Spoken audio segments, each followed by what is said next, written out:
What's going on, dudes? It is David and we are back with another video. Now in this video, guys, we're going to be doing a reaction to the Formula 1 Belgium Grand Prix that just finished a few minutes ago.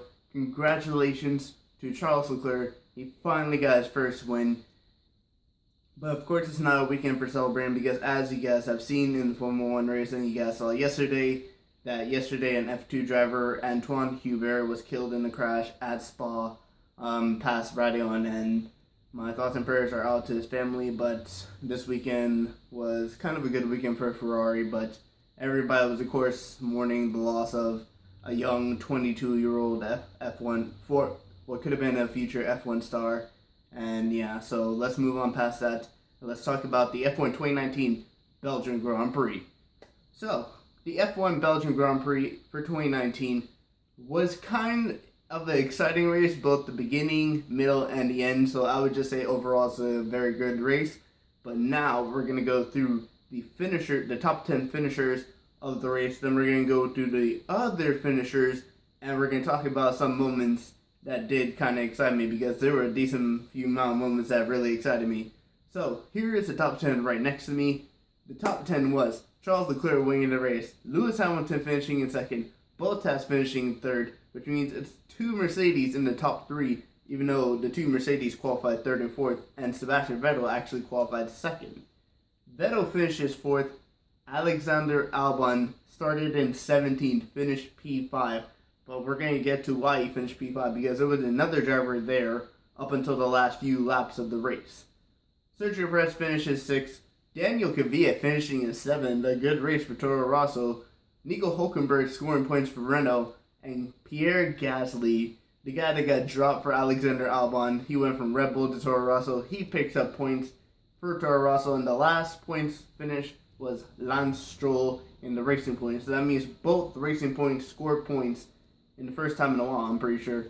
But that was the top 10 finishers. If we have to look at like go team by team, like through the finishers, we're just gonna discount Renault. Renault will be the last one, considering only one Renault team finished. Well, besides Red Bull, yeah, Red Bull and Renault could be the last few ones. So let's talk about team by team of the guys that finished in the top 10.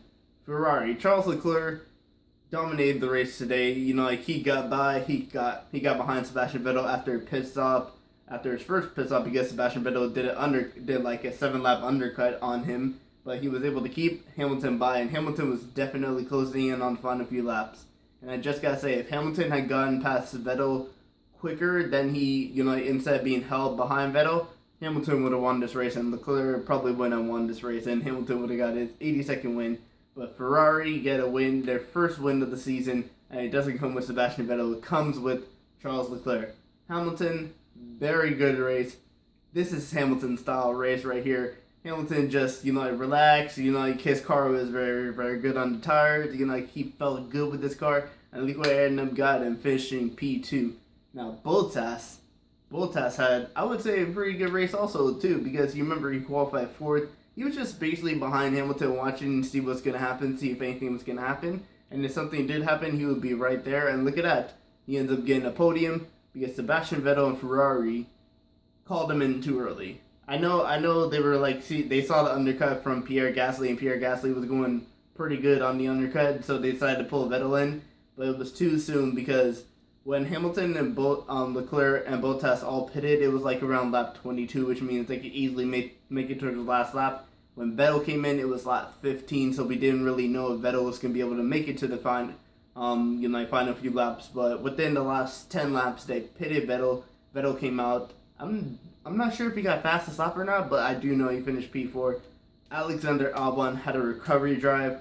I'm pretty sure he had a bad start on the first lap, but was able to go from P17, work his way up by pitting onto the soft tires.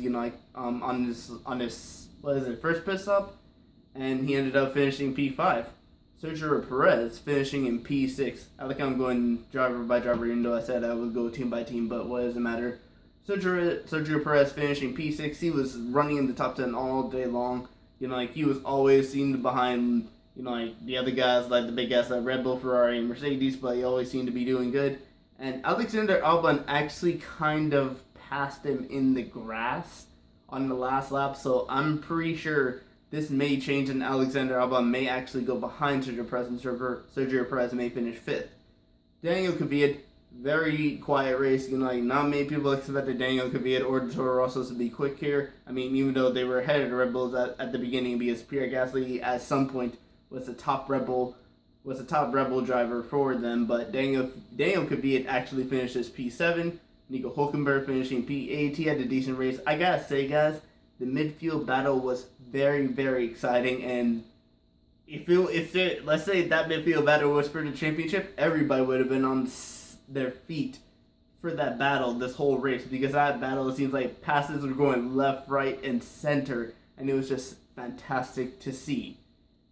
But Nico Hülkenberg, very good race for Renault, considering Daniel Ricciardo pitted on lap 1 after an incident that we're going to get to, and ended up finishing out the points. P9 for Pierre Gasly, getting dropped by Red Bull, finishes in the points. We're not going to talk about that because I just feel sorry for Gasly getting dropped, but he kind of did deserve it because he wasn't picking up performances that Red Bull are known for, especially considering Max Verstappen has won 2 races. But as you guys can see in this race, something did happen because Max Verstappen did not finish in the points. Lance Stroll finishing in P10. Lance Stroll just seemed like he was always going to be like around, whether he was going to get that final point or whether he was going to be out of the points. That's all it seemed to be, and that's how it really kind of went. Now we talk about the guys outside the top 10. And starting off next to me, we're going to start off with P11.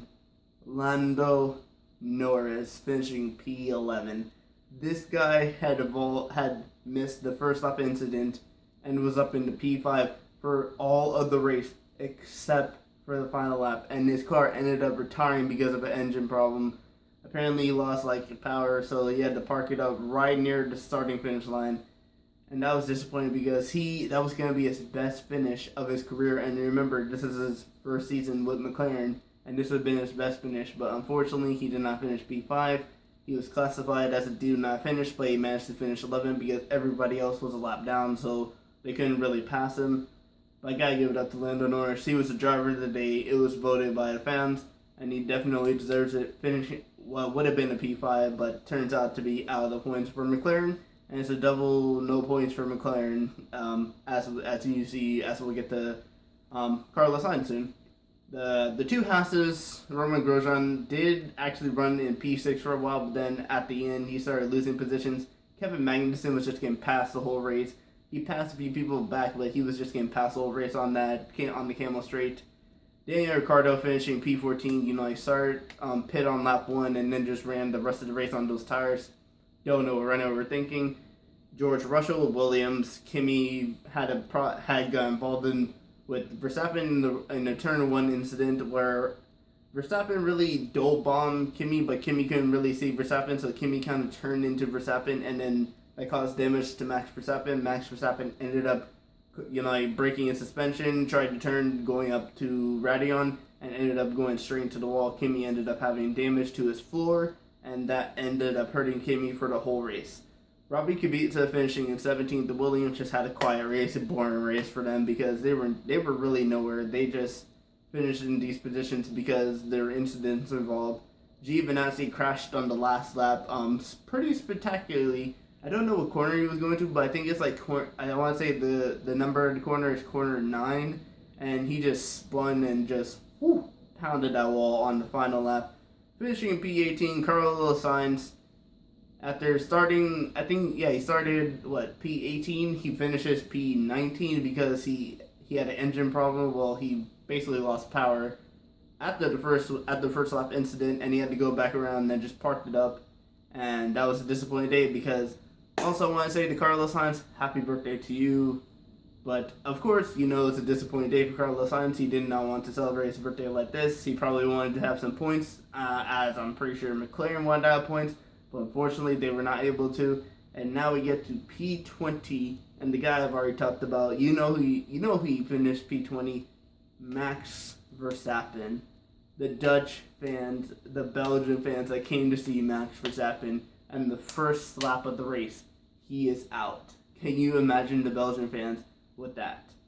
But I've already talked about the incident. Max Verstappen, he got a bad start and dove on the corner. Kim Räikkönen couldn't see him, so he turned in. and Max Verstappen ended up causing damage to his left front, which caused him damage. And as he was going up, he was about to get the Ruddy on, and then his suspension broke, and he just went straight into the wall, and it was done for the first, and was done after the first lap. So which means now, in the points, I'm pretty sure, as the points are seen here, Lewis Hamilton is still in first place, and he's extended his championship lead because he finished ahead of Bottas. Bottas should be in second. Verstappen third. Leclerc, it's either. I'm actually not sure. I think Val's ahead of Leclerc just because of Leclerc's like DNFs. But after that, it's just a very, very decent midfield battle. But the next race we come to is going to be the Italian Grand Prix. A lot of people expect Ferrari to be dominant there, but when's the last time a Ferrari has actually won the Italian Grand Prix? I'm pretty sure you have to go back to the days where Fernando Alonso, my driver, was driving for Ferrari since the last time they won the Italian Grand Prix. But anyway, guys, I want to thank you guys for watching this video. Please do smash the like button. But anyway, guys, I will see you guys all later. Peace.